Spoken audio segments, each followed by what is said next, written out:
અમદાવાદની 7 ડે સ્કૂલમાં થયેલી વિદ્યાર્થીની હત્યા મામલે નવસારીમાં સિંધી સમાજે વિરોધ નોંધાવ્યો છે। સિંધી યુવા સંગઠનના નેતૃત્વમાં મોટી સંખ્યામાં યુવાનો રેલી સ્વરૂપે જિલ્લા કલેક્ટર કચેરી ખાતે પહોંચી અધિક કલેક્ટરને આવેદનપત્ર આપ્યું હતું। અમદાવાદના ખોખરામાં 7 ડે સ્કૂલમાં થયેલી વિદ્યાર્થીની હત્યા મામલે નવસારીમાં સિંધી સમાજે વિરોધ નોંધાવ્યો છે। સિંધી યુવા સંગઠનના નેતૃત્વમાં મોટી સંખ્યામાં યુવાનો રેલી સ્વરૂપે જિલ્લા કલેક્ટર કચેરી પહોંચ્યા હતા। સંગઠને જિલ્લા અધિક કલેક્ટરને આવેદનપત્ર સુપ્રત કર્યું હતું। આવેદનપત્રમાં આરોપીને ફાંસીની સજા કરવાની માંગણી કરવામાં આવી છે। સાથે જ 7 ડે સ્કૂલની માન્યતા રદ કરવાની માંગ પણ કરવામાં આવી છે। સિંધી સમાજના લોકોએ આ ઘટનાને વખોડી કાઢી છે। તેમણે આરોપી સામે કડક કાર્યવાહી કરવા અને પીડિત પરિવારને ન્યાય અપાવવા માટે સરકાર પાસે માંગણી કરી છે। આંતરરાષ્ટ્રીય હિન્દુ પરિષદ, રાષ્ટ્રીય ભજન દળ અને સિંધી સમાજ દ્વારા આજે નવસારીની કલેક્ટરશ્રીને એક આવેદનપત્ર આપવામાં આવ્યું, જે અમદાવાદની અંદર બનેલી ઘટના, જે બાળક ઉપર ક્રૂર હત્યા થઈ અને બાળકને આ વિધર્મી દ્વારા જે નાના બાળકનો ભોગ લેવાનો છે એને સખત શબ્દોની અંદર આજે હિન્દુ સમાજ અને હિન્દુ સંગઠનો ખરાબ શબ્દોની અંદર વખોડી રહ્યા છે।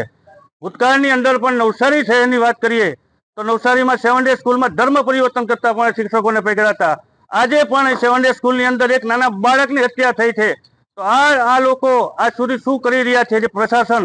અને હું તો એમ કહું છું કે ગુજરાતની અંદર કાયદોની વ્યવસ્થા પડી ભાંગી છે કે આજે નાનું બાળક પણ સહી સલામત નથી। તો વિચારવાનું રહ્યું હિન્દુ સમાજને આવનારા સમયની અંદર શું સ્થિતિ ઊભી કરશે, એ સમાજને જોઈને આપણે આજે ખરાબ વિરોધ કરીએ છીએ। જે નાના બાળકને આ બુદ્ધિ ક્યાંથી આવી, એનો ગુરુ કોણ છે? ગણપતિ પંડાલની અંદર જો પથ્થરમારો કરતા હોય અને આવા નાના બાળકની જો કાર્ટૂન ખોલવા માટેની જે ક્લિપથી જો હત્યા થતી હોય તો આની પાછળનો દોરી સંચાર કોનો છે, એ પણ સરકારે વિચારવું રહ્યું। આવનારા સમાજમાં હિન્દુ સમાજ એનો ખરાબ વિરોધ કરશે। એ આંતરરાષ્ટ્રીય હિન્દુ પરિષદ અને રાષ્ટ્રીય ભજન દળ હિન્દુ સમાજ સાથે સતત છે। જય શ્રી રામ। જય શ્રી રામ। અમદાવાદ ખાતે અમદાવાદ શહેરના ખોખરા પોલીસ સ્ટેશન વિસ્તારમાં તારીખ 19 ઓગસ્ટના દિવસે જે બનાવ બનેલો છે 7 ડે સ્કૂલમાં એક હિન્દુ છોકરાની હત્યા કરવામાં આવી છે અને તે હત્યા પણ એક 8th સ્ટાન્ડર્ડના છોકરાએ કરેલી છે। તો તંત્રએ આ વિચારવું જોઈએ કે 8th સ્ટાન્ડર્ડનો જે વિધર્મી છોકરાએ હિન્દુ છોકરાની હત્યા કરી છે, એ હત્યા શાના કારણે થઈ છે?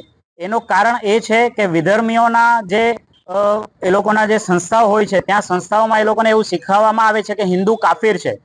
તો તંત્રએ, સરકારે આ જડ સુધી પહોંચવું જોઈએ।